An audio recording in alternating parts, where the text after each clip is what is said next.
بسم الله الحمد لله والصلاة والسلام على رسول الله نبينا محمد وعلى آله وصحبه ومن والاه. أما بعد. Сегодня мы перешли к последнему, четвертому разделу, который называется «Сомнение и их опровержение». И мы не будем рассматривать все сомнительные доводы. Однако для нас достаточно, если мы расскажем о некоторых из этих сомнительных доводов, которые привел имам Газали, рахимахуллах, привел его относительно тех доводов, которые говорил имам Ахмад. И мы будем приводить сомнительный довод, а затем опровергать его.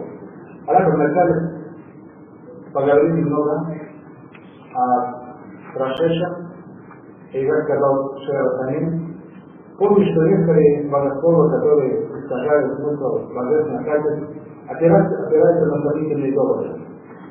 И утверждает, что в действительности именно приверженцы сунна искажает очевидный смысл коранистских текстов и хадисов. Значит, что чем апеллируют некоторые заблудшие? А это что ахль сунна искажает тексты, апеллируя чем? Что является доказательством? А это сомнительные доводы. И мы сейчас будем о них говорить. Тем самым они пытаются своим приверженцам сунны необходимость толкования божественных качеств. Значит, зачем это делается? Зачем говорится, что мы толкуем? А чтобы склонить нас к толкованию. То есть, мы говорим, что мы не толкуем. И они говорят, а что вы скажете насчет этого хадиса? Мы говорим, что в этом хадисе под этим словом подразумевается под этим смыслом. Это смысл. Я не знаю, вот видите, вы толкуете. Значит, можно толковаться. То есть, хотят склонить этими доводами, этими сомнительными доводами, что дозволено толкованию. Сейчас они говорят, почему вы увлекаете нас в том, что мы уклоняемся от очевидного смысла священных текстов, когда как сами вы поступаете таким образом. Значит, что? Если, они говорят, если мы сами таким образом поступаем, то почему же отменяем их? И мы говорим, приведите ваши, то есть то, где мы совершаем это, где мы исходили или где мы толковали. И они начинают говорить, что, как Ашмир сказал, что касается детального ответа, то есть это на их слова, которые они сказали, то он связан с каждым конкретным священным текстом. Искажение очевидного смысла, которого утрясают в разных мусульманских богословах. То есть, на это заявление, что мы искажаем тексты, они говорят, приведите какие тексты, мы искажаем. Имам Газали, рахимахуллах, говорит, что он сказал, что имам Ахмад не отступал от очевидного смысла откровения, кроме следующих трех случаев. Значит, имам Газали здесь утверждает, что ахль сунна не отступал от очевидного смысла, то есть, как пришла, например, истила, то есть Аллах возвестил на троне. Имам Газали говорит, да, в этом случае вы очевидный смысл говорите. И в другом, например, тоже вы говорите, например, относительно руки, тоже вы говорите очевидный смысл. Но есть следующие тексты, которые вы сами толкуете. И вот именно в этих вопросах у нас что?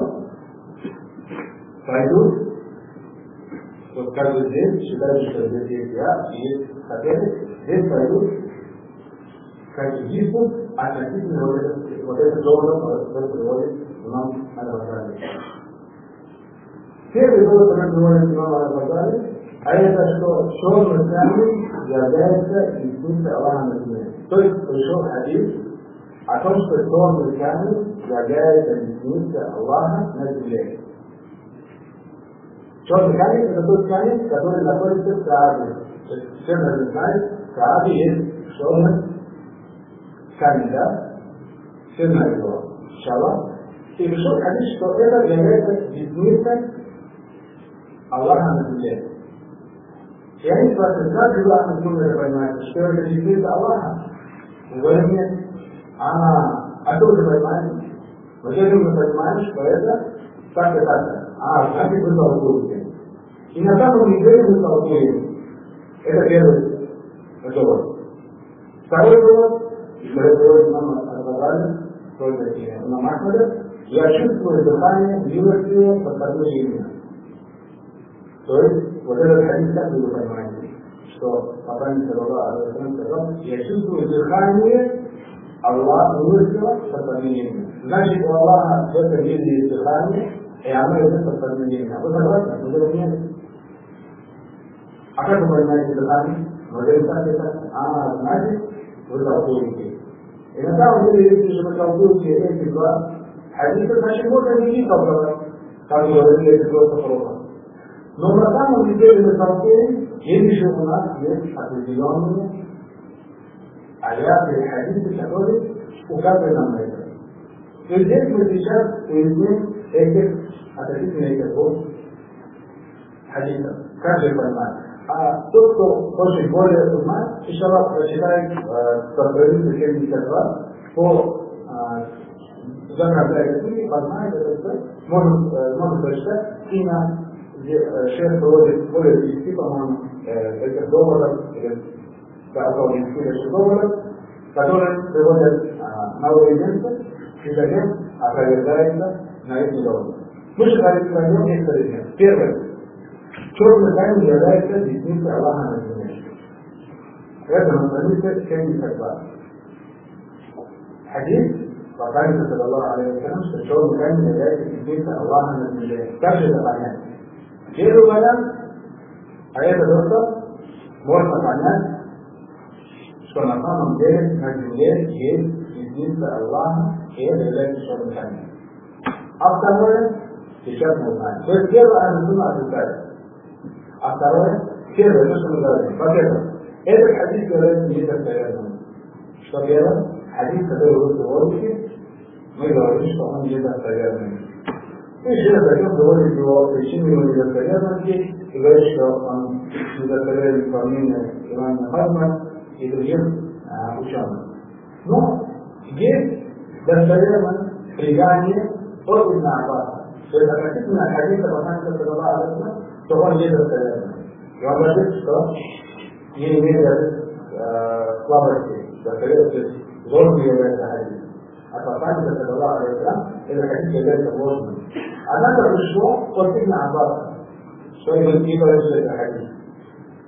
Пришло от Ибн Аббаса, что Ибн Аббас сказал, высказывание Ибн Аббаса, он сказал, черный камень является десницей Аллаха на земле.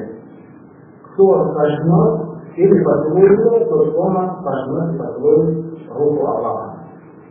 И как мы это понимаем? Здесь дальше же говорит. Если поразмыслить над текстом этого предания, то оно не создать никаких трудностей. На самом деле, тот, кто ищет Ахлю-Сунна, считает это, ему нет никаких трудностей понять этот текст. А текст, который говорит, черный камень является десницей Аллаха на земле. Кто поцелует или поцелует его, то словно поцелует или поцелует руку Аллаха. Первое, что мы скажем, он назвал черный камень десницей Аллаха на земле. Значит, Аллах, Субхану ва Тааля, когда говорим, у Аллаха есть рука, я говорю, рука один. Рука Аллаха над их руками. Он же не сказал, что это на земле. Он сказал, что один только есть Аллах, Субхану ва Тааля. Аллах, Субхану ва Тааля, когда говорит, что Аллах воздержится на троне. Не ответ это что? Земные материи и так далее. Однако, когда я вам говорю, дом Аллаха. Ты же понимаешь, что это? Ничего. И ты понимаешь, что у Аллаха это ничего никто не отрицает. Так же, когда во время пророка Салиха, когда пришел людям приказ, скажи, вернуть к Аллаху. И никто не говорит, что это у Аллаха есть вернуть. Ты понимаешь, что это вернуть, который пришел Аллах. Понятно? И поэтому первое это у нас, что это черный камень является десницей Аллаха на земле. И это уже говорит, что это не атрибут Аллаха. Не является что? Атрибутом Аллаха. Это значит, что то, что не является атрибутом Аллаха, можно понять своим разумом. Только лишь атрибуты Аллаха невозможно достичь разума. Все же, что касается выходящих из атрибутов Аллаха, как это дом Аллаха, или религия Аллаха, и так далее, или раб Аллаха, все это является что? Постижением. Значит, когда мы говорим, что черный камень является действительно Аллаха на земле, значит, его мы можем что? Постичь. Это первое. Что такое? Но не назвал действительно Аллаха в самом широком смысле, один связанный смысл отличается от широкого смысла. Затем он сказал, что если человек сможет, сожмет или поцелует черный камень, то возможно сожмет и поцелует руку Аллаха. Совершенно ясно, что прикосновение к черному камню не является в действительности рукопожатием Аллахом, однако человек, который сжимает черный камень, подобен человеку, который пожимает руку Аллаха. После того, как мы уяснили для себя, что черный камень, что в этом хадисе не рассказывается об атрибуте Аллаха, и что это вещь на земле, теперь мы понимаем, что эту вещь можно понять, то есть если я придумался к этому камню, значит что? Я придумался, то есть переносся в мысли. Не переносся в мысли, как это относительно рука Аллаха, или возвещение Аллаха, понятно, или стопа Аллаха и так далее. Таким образом, из начала и конца этого задания совершенно ясно, что черный камень не является качеством Всевышнего Аллаха, что он не вызывает сомнения у любого благоразумного человека. То есть, относительно этого хадиса, сейчас быстренько повторим. Что касается хадиса, черный камень является действительно Аллахом на земле, то это хадис не достается. Что касается предания Ибн Аббаса, то знаете, что о нем говорится не об атрибуте Аллаха. Или что там запрещено, что? Размышлять, сказать атрибуты Аллаха. А что касается запределения атрибута Аллаха, как это дом Аллаха, раб Аллаха, понятно, религия Аллаха, то в этом можно что? Размышлять, представлять, давать ему форму и наличие. Понятно? Теперь кто не понял, что это? Еще переходим. Следующий у нас, а это я чувствую дыхание милости его, что со стороны гения. То есть хадис, о котором говорится, я чувствую дыхание милости его со стороны гения. И в этом хадисе рассказывается, как приводится имам Ахмад в своем сборнике Сахова Бухарейры, ради Аллаху, что пророк мир ему, саллаллаху алейхи ва саллям, сказал: «Воистину вера — суть йеменская вера». То есть что? А мудрость — суть йеменской мудрости. Я чувствую облегчение или дуновение, более правильно, от вашего Господа со стороны Йемена. Значит, пришел хадис, я чувствую дуновение от вашего Господа со стороны Йемена. Теперь появляется вопрос. Вы, Ахлю-Сунна, вы знаете, что есть дуновение Аллаха на земле? Мы говорим нет. Дуновение Аллаха, что касается, как вы говорите, дыхания Аллаха, милости на земле, мы отрицаем. Однако, как вы это понимаете, то прежде всего, на 50 страницах говорит, прежде всего необходимо понять очевидный смысл этого хадиса. Значит, хадис пришел на арабском языке. Давайте вначале поймем смысл этого хадиса. Этот хадис он является заслуживает доверия, и можно его принимать. То есть хадис можно знать, что и разрешать. Однако давайте его примем со стороны арабского языка. И слово, которое мы перевели на дыхание и вдох или дуновение, его арабское значение, оно означает «нафас». Нафас. Теперь посмотрим, какое значение у этого слова «нафас». То есть первое, что он говорит, если этот атрибут касается мирских вещей, то мы отрицаем. Что в этом мире закон находится. Как мы сказали, дом Аллаха, верблюдица Аллаха, дыхание Аллаха, Йемина и так далее. Значит, что? Первое, что это мы говорим, давайте поразмыслим, что имеется в виду под словом «нафас». Вы говорите дыхание, а мы говорим, что в его смысле это означает развеивать печаль и веселить и утешать. О чем упоминается много в многотах Аллаха языка. Сейчас Нахья, последнее слово, Найя, последнее слово, Шат Аль-Кану и Макаридис Люха, таких книгах. И в Макаридис Люха, то есть в словаре, в колдовом словаре арабского языка, говорится, все, что способно развеять печаль, можно назвать нафас. То есть все, что можно, чем можно развеять печаль, называется нафас. В таком случае, очевидно, смысл этого хадиса заключается в том, что Всевышний Аллах утешит правоверных благодаря жителям Йемена. Значит, слово «нафас», которое вы толкуете как дыхание, приходит в арабском словаре, в арабском языковом значении, как облегчение. И всякое, что может развеять печаль, называется «нафасом». Понятно? И дальше приводит 5 доводы о том, что Ахли Сунна толкует и опровергает, указывая на то, что Ахли Сунна никоим образом не толкует атрибуты Аллаха, либо эти хадисы являются недостоверными, либо эти хадисы являются неправильно положенными со стороны арабского языка, или же со стороны понимания текста Корана и Сунны. А те правила, которые мы дали и уточнили, они являются что? Являются действительными.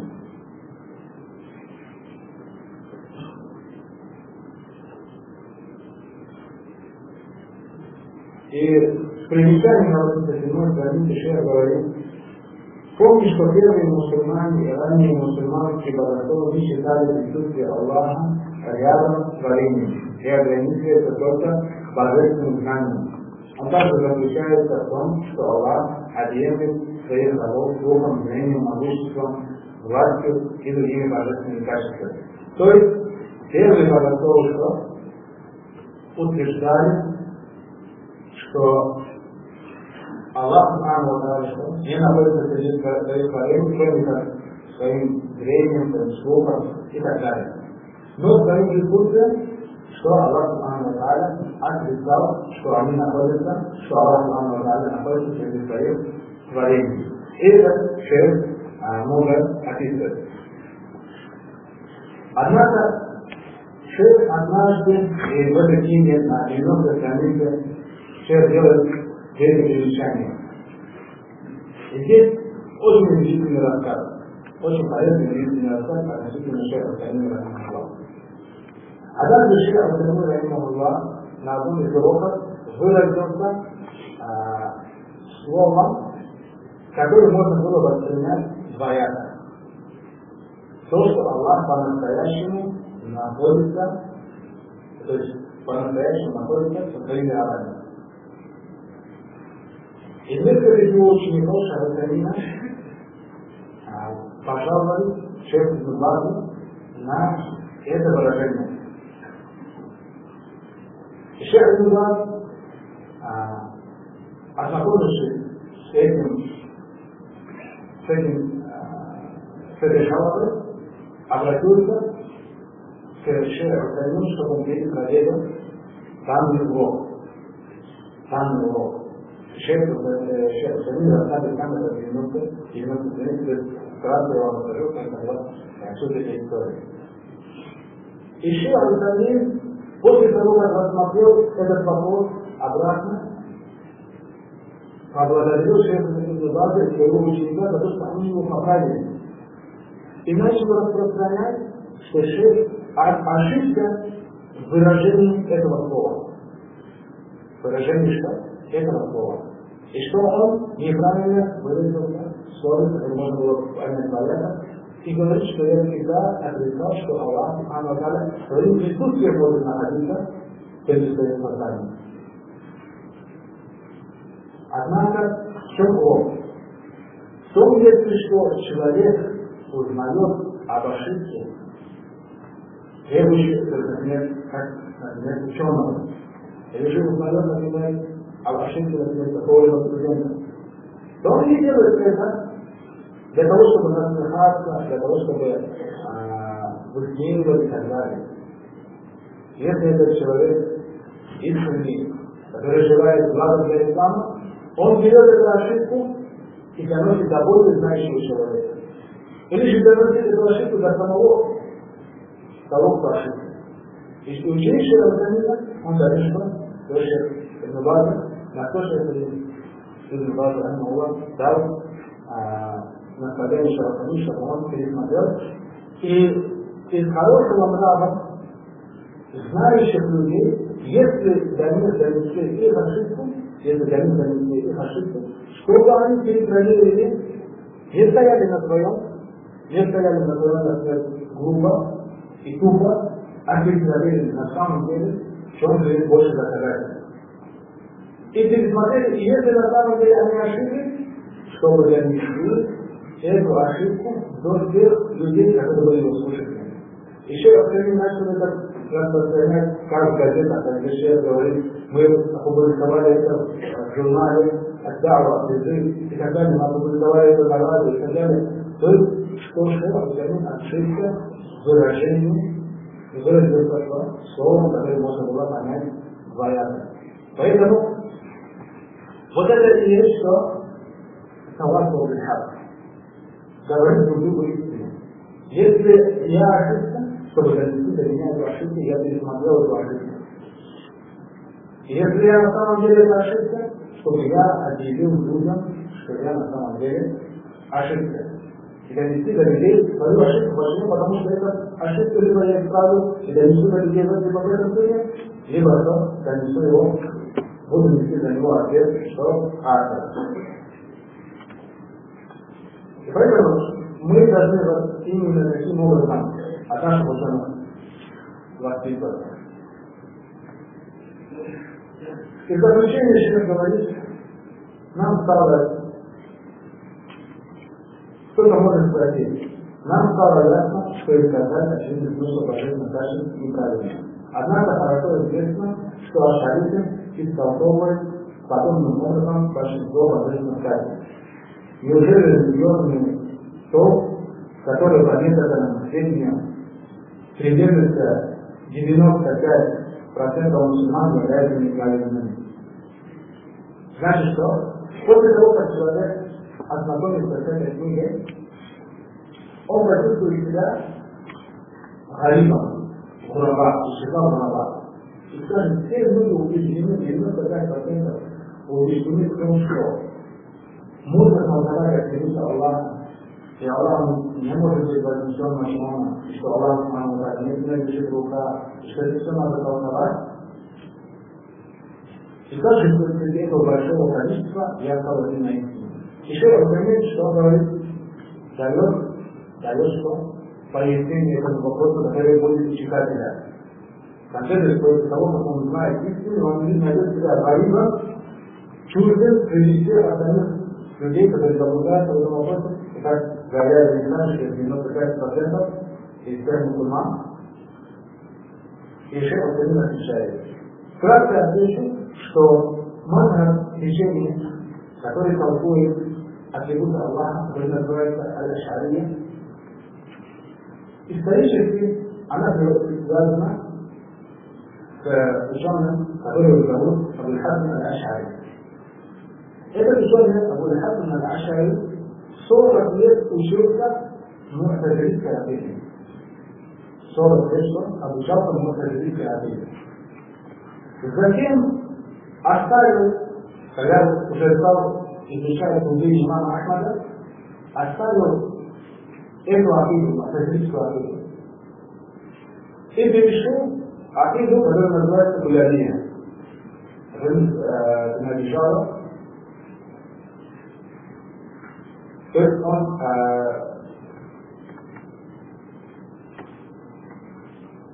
он перешел на مذهب هذه الرواية ابن قدامة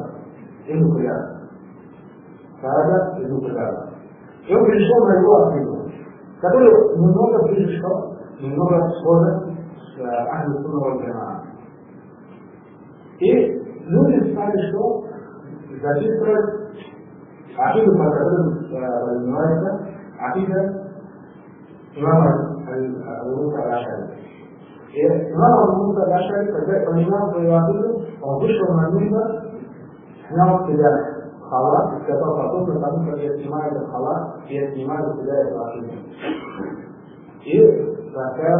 فكان تدخل العقيدة كتاب شيخ الإسلام تقول الإبانة عن أصول الديانة الإبانة في أصول الديانة رازقين أصول غير الديانة إذا تدخلوا في الدكتور التكنيكي هم كذا هم فيلم نام جديد كإسلام يتكلم كريشنا كذا يكتبون في الوضوء كتب التكنيك كلامه أنا بقول كلامه جالسان اليوم صار الإنسان يجلس فقرين إذا رجع يمو كشف الكتاب الجديد هم بطريقة كلامه موجود إذا رجع اليوم صار كتاب مدرسين صاروا عقيدة كتبوا مقدمات هي الإسلام هو إبادة عقيدة وكتبوا قوم حتى بعض. إذا التاريخ أبو حسن الأشعري صورة أبو شرطة معتزلة كعقيدة. لكن هذول منهم نشروا الشتاتين إمام أحمد نشر مقابلة عقيدة أهل السنة والجماعة هم في الشرطة عقيدة أهل السنة والجماعة أننا دولنا توجيه منهج تعلم كلها فإنه значит, если человек сам так, Абу Муса Аль-Аш'ари был из числа последователей Му'тазилы Атеи, а затем оказался из числа Ахлю Сунны, то значит, что все 95%, которые говорят, что они аш'арики, что они сами не верят, что они имамы Абу Муса Аль-Аш'ари. И они приходят на том положении, которое находился что? И на тех ошибках, которые 40 лет, что находился Абу Муса Аль-Аш'ари. И когда Абу Муса Аль-Аш'ари написал книгу «Разъяснение основ вероисповедания», Аль-Ибана называется, то они стали осуждать, говорят, что это не его книга и так далее. Хотя многие сирийские ученые, как Бунти и другие, они признавали, что эта книга, что имама Абу Муса Аль-Аш'ари. То есть многие сирийские ученые, аш'арийские ученые признавали, что это его книга. И она издается до сегодняшнего дня, что эта книга Абу Муса Аль-Аш'ари и подтверждается, что это его была. Поэтому те, которые 90% говорят, 95%, которые существуют сегодня из числа мусульман, которые на акиде, аш'арийской акиде, то это те, которые не последовали, что за камень Абу Муса Аль-Аш'ари. А что же касается тех, которые последовали за Абу Муса Аль-Аш'ари, последовали за имамом Ибн имам Ахмада, имам Шафи и имам Малик, то это те люди, которые следуют Курану и Сунне. И достаточно для того, чтобы быть из числа Ахлю-Сунна, это придерживаться акиды Курана, акиды Сунны и акиды Салафа. Акида Салафа это сподвижно, даже на и даже позднее. И поэтому мы говорим, что у нас акида Салафа. Мы не претендуем на акиду Аш'ари, Абу Муса Аль-Аш'ари. Мы не претендуем на акиду Матуриди. Мы говорим, что это Матуриди. И на акиду есть другие личности, на которые претендуют 95% как нельзя называть.